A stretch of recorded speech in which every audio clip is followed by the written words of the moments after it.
Penggunaan lagu populer atau favorit untuk tujuan komersil tak bisa sembarangan lagi. Ya, terbaru pesta pernikahan akan dikenakan pajak royalti jika memutar lagu populer atau favorit. Nah, jika menolak bayar, pasal pidana siap menanti. Sudah lumrah pesta kawinan ada musiknya, tapi keluarga penyelenggara pesta pernikahan harus siapkan kocek lebih karena harus bayar royalti lagu yang diputar saat acara nikah. Salah satu lembaga manajemen kolektif yang mewadahi sejumlah royalti musisi Indonesia menyebut ada royalti yang harus dibayar meskipun pesta nikah berlangsung tertutup atau hanya acara keluarga terbatas. Nilainya 2% dari seluruh total biaya nikah. Yang membayar bukan pengisi acara atau penyanyi atau biduan, tetapi keluarga mempelai alias penyelenggara. Meski pesta nikahan bukan acara komersil, tapi pihak WAMI menganggap penyelenggara biasanya menyewa alat musik, sound system, lampu penyerang, termasuk membayar biduan. Oleh karenanya, saat lagu dinyanyikan, penciptanya juga wajib mendapat uang. Kebijakan WAMI menuai protes banyak pihak karena dianggap merepotkan keluarga mempelai atau event organizer.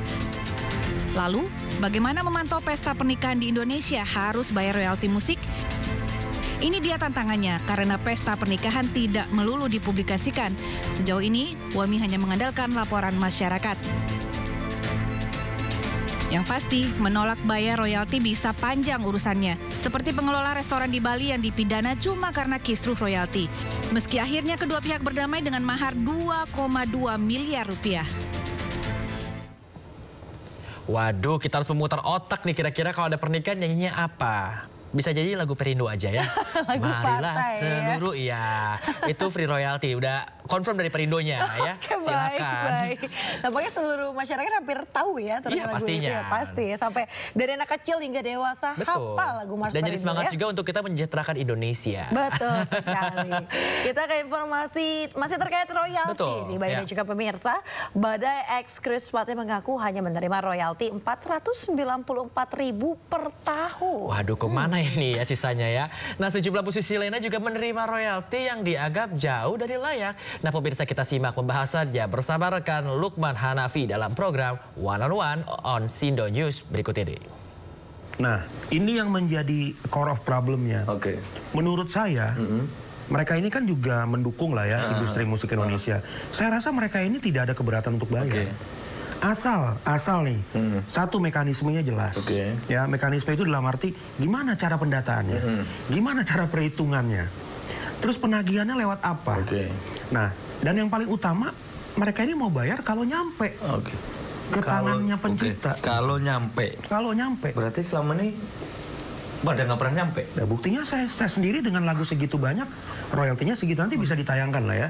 Bisa ditayangkan apa yang saya dapetin. Dan ini juga terkonfirmasi oleh pencipta-pencipta lagu lain. Mereka pun ada yang lebih parah dari saya, Mas. Jadi sebenarnya kalau menurut saya, kalau Mas Lukman tanya apakah mereka mau bayar atau tidak, ataukah mereka punya kemauan atau tidak, saya yakin mereka punya. Tetapi sayangnya law enforcement-nya, penagihannya, ya menurut saya terlambat. Dan yang kedua, mungkin caranya tidak termanage dengan baik gitu. Ada kemungkinan juga nggak Bang, sebetulnya mereka ya terlepas dari memang belum rapi, belum tertata dengan sempurna, tapi sebetulnya mereka juga katakan dari 10.000 restoran lah katakannya, atau 10.000 tempat hiburan atau apapun itu, kan nggak mungkin 10.000 itu nggak bayar semua. Katakan bayar 5.000 aja. Gitu. Jangan-jangan kalau 5.000 kali 1.000 aja dah, misalnya 5 juta gitu.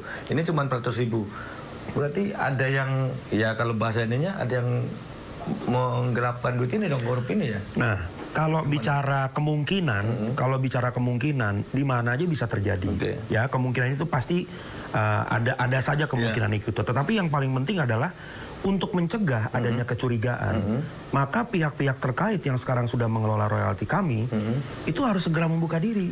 Artinya gini, membuka diri sesuai dengan aturan undang-undang.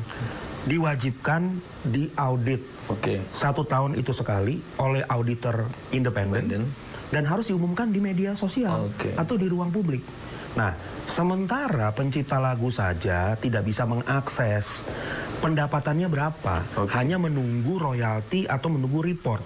Kalau kita bedakan dengan LHKPN aja orang bisa lihat penambahan kekayaan pejabat negara itu dari tahun ke tahun mereka akan lihat signifikan. Nah, kami mau melihat hak kami aja susah.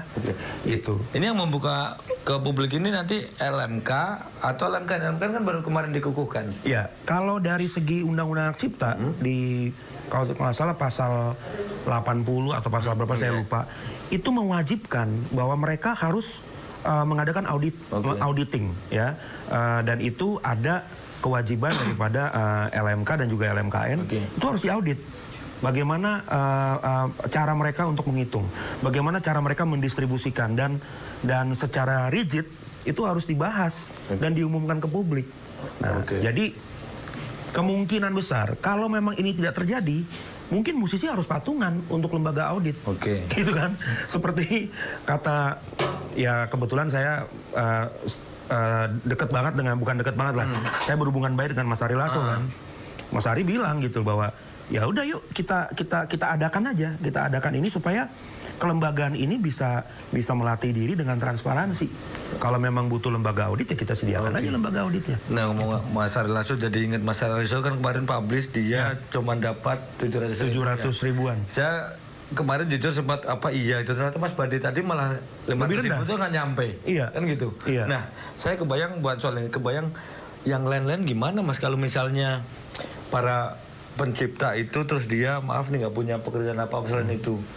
Terus hidupnya apa ya Mas kalau ininya begini? Jadi ini pertanyaan bagus banget. Ini relate dengan apa yang sedang disiapkan sekarang. Makanya kalau pencipta lagu itu plus performer Mas, berarti kan dia masih punya sampingan. Selain mencipta, dia juga bisa melakukan performing ya.